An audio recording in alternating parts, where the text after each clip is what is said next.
Imagine an airline that's, not just dealing with turbulence, but actually using those tough spots to really reshape its strategy for the long haul. That's kind of the fascinating story we're diving into today. We're taking a deep dive into United Airlines' strong second quarter 2025 performance. We'll explore their latest financials, that really impressive operational turnaround, and the big strategic moves shaping their future. Right. And for this deep dive, our insights are coming straight from the source, United's official strong second quarter 2025 performance report, and also the detailed transcript from their Q2 2025 earnings call. And our mission for you today is pretty straightforward. We want to pull out the most important bits of info, the key insights from these documents, basically giving you a shortcut to understanding what's going on with this major airline. We've got some surprising facts and key takeaways lined up. Definitely.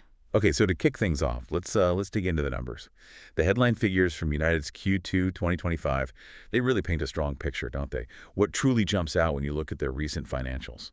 Well, what's really noteworthy, I think, is how they didn't just, report a profit for Q2. They actually smashed Wall Street expectations. And they grew both earnings and pre-tax margin in the first half of 25 compared to the first half of 24. That's a pretty strong signal. Right. Specifically, their Q2 diluted earnings per share, EPS, that came in at $2.97. But the adjusted diluted EPS was $3.87, which landed, comfortably within their own guidance range of $3.25 to $4.25. So solid earnings per share. Beyond that specific number, what did their overall financial health look like for the quarter? Did things like revenue and profitability tell a similar story? Absolutely. They hit second quarter pre-tax earnings of $1.2 billion. That's an 8.2% pre-tax margin. And if you look at the adjusted numbers, which, they often discuss because it strips out some one-off things and gives a clearer operational view, it's even stronger. Okay. Yeah, $1.7 billion in adjusted pre-tax earnings, which is an 11.0% adjusted pre-tax margin. Very healthy. And total operating revenue, that also saw a nice bump, up 1.7% year over year, hitting $15.2 billion.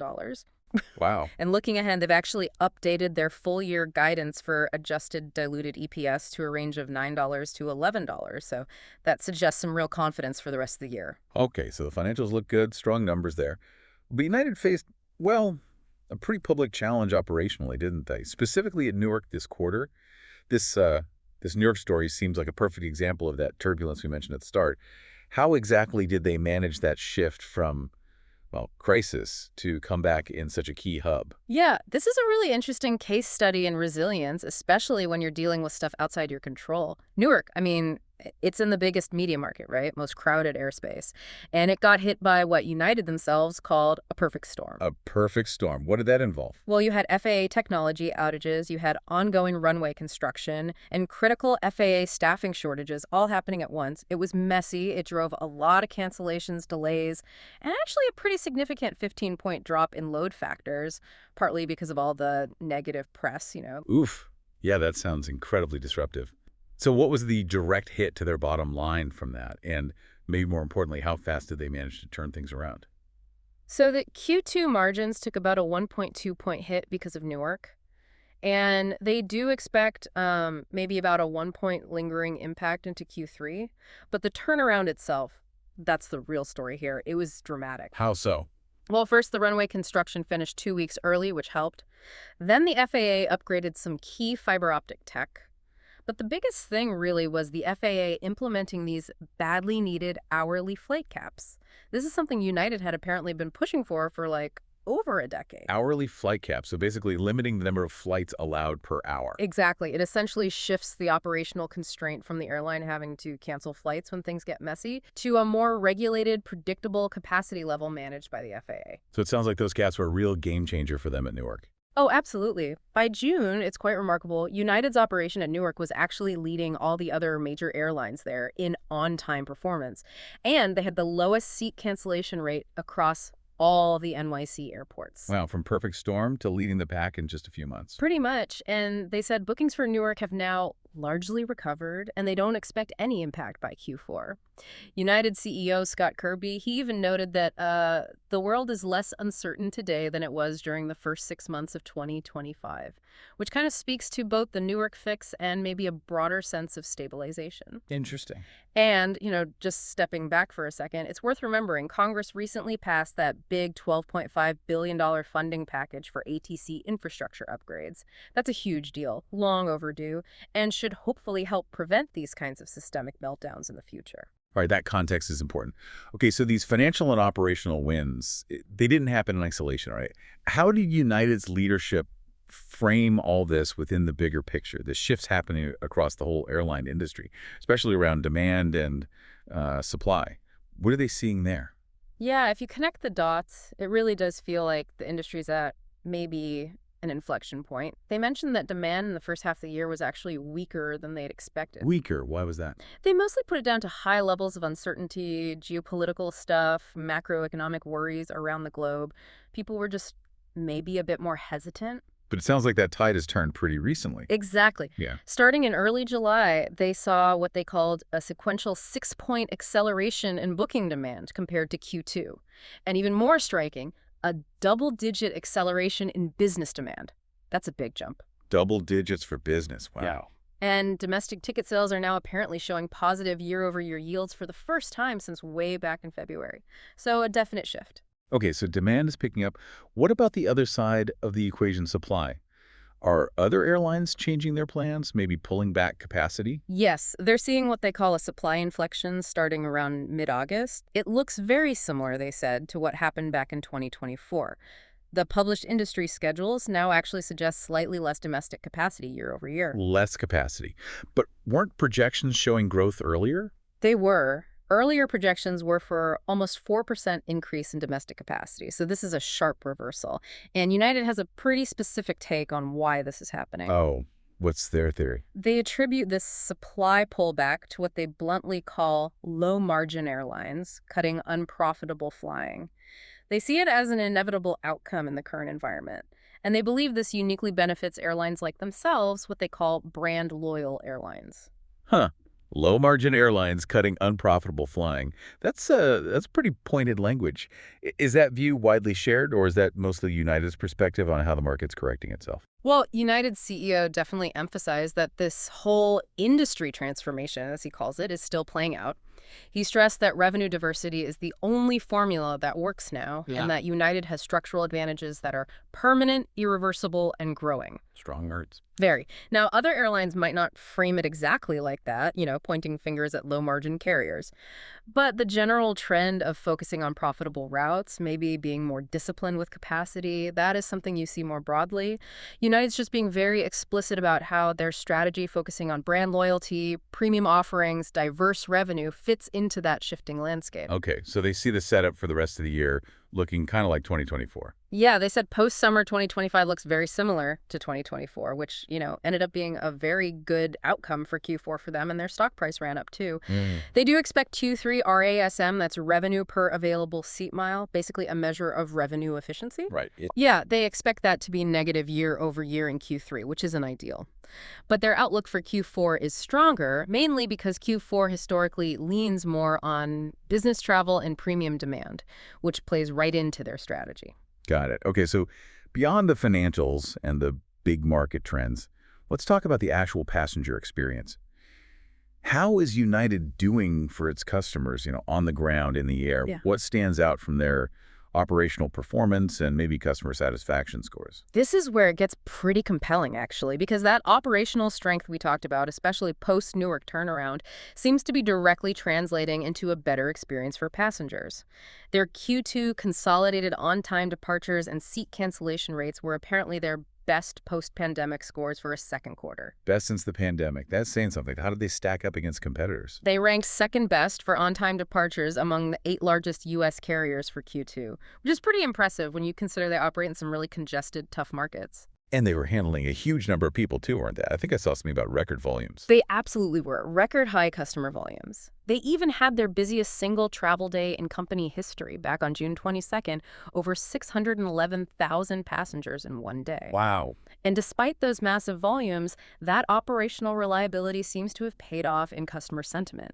They achieved their highest Q2 Net Promoter Score, that key metric for customer satisfaction, loyalty, the highest score since 2021. Highest NPS since 2021. Yeah. Okay. And did they break that down? Like what specific parts of the journey saw improvement? Yeah, they actually set record rates for customer satisfaction across a whole bunch of different touch points. Things like baggage handling, cabin cleanliness, the boarding process, check-in, gate experience, even in-flight entertainment, pilot communication, and seat comfort. Pretty much the whole journey. Hitting record satisfaction across so many areas while handling record passenger numbers. That's pretty remarkable. What do you think drove that? Was it just the better on-time performance, or were there specific things they did, like innovations, that really made a difference? It's probably a mix, right? Reliability is huge, but they did highlight some specific things. They expanded their Connection Saver tool, adding app notifications and even turn-by-turn directions to your next gate in the app. That's a lifesaver if you're rushing for a connection. Oh, yeah, definitely. Their digital check-in rate hit 83%, which speeds things up on the ground. They expanded TSA PreCheck touchless ID to more hubs. And then in-flight, they mentioned some nice touches, like an exclusive Aperol Spritz for their Polaris business class travelers and an improved meal service for first class on the United Express regional flights.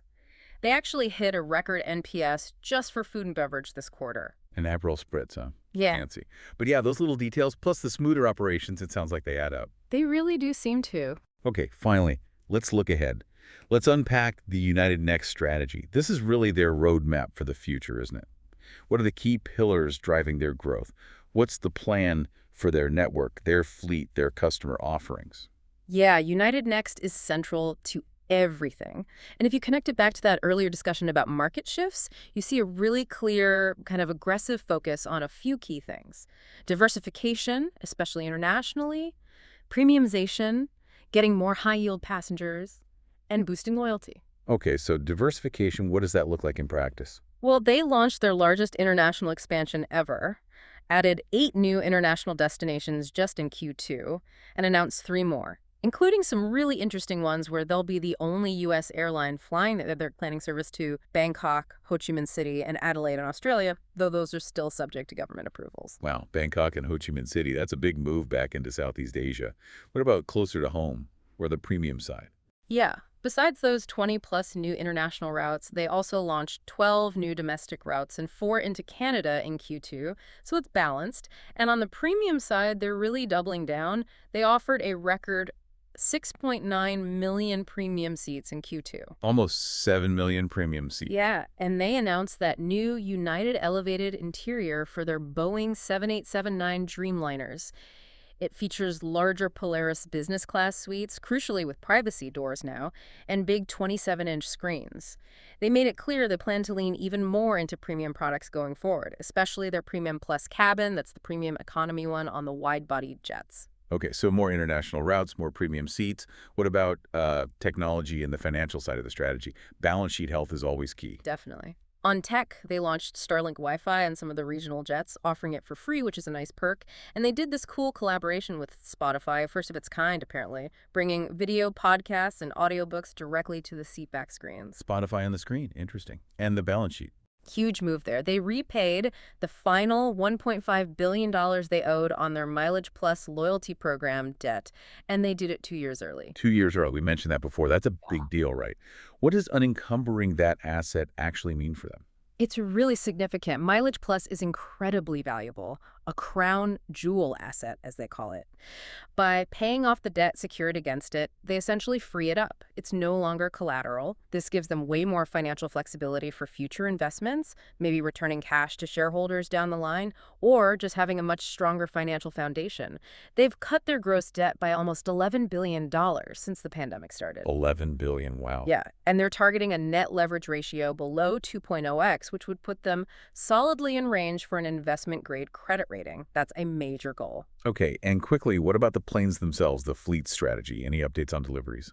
Boeing MAX deliveries are actually running slightly ahead of schedule, which is good news for them. The wide-body 787 Dreamliner deliveries haven't quite met their original plans, which has been an industry issue too. But overall, they expect their average aircraft age, basically the average size or capacity per plane, to be up 2% in 2026 and then accelerate more in 2027. That's because they're bringing in larger planes like the MAX 9s, potentially MAX 10s eventually, and configuring them with more of those premium seats we talked about. Right. Bigger planes, more premium seats fits the strategy. And anything on the workforce or community side? Yeah, they reached a tentative agreement on a new contract with the Association of Flight Attendants, the AFA, which is obviously important for stability. They also made sure to highlight their community support work, their role in cargo transport, mentioning medical and military shipments specifically, and they got recognized again as Best Eco-Friendly Airline for the fourth year running. Okay, so wrapping this up, we've really seen how United isn't just posting strong numbers, right? They're actively, strategically adapting to these big market shifts. They're really leaning into premium services, strengthening that balance sheet significantly, and fine-tuning their whole operational network. It feels like they haven't just weathered that turbulence. They've used it to really redefine their flight path forward. Absolutely. It's quite a story of strategic adaptation.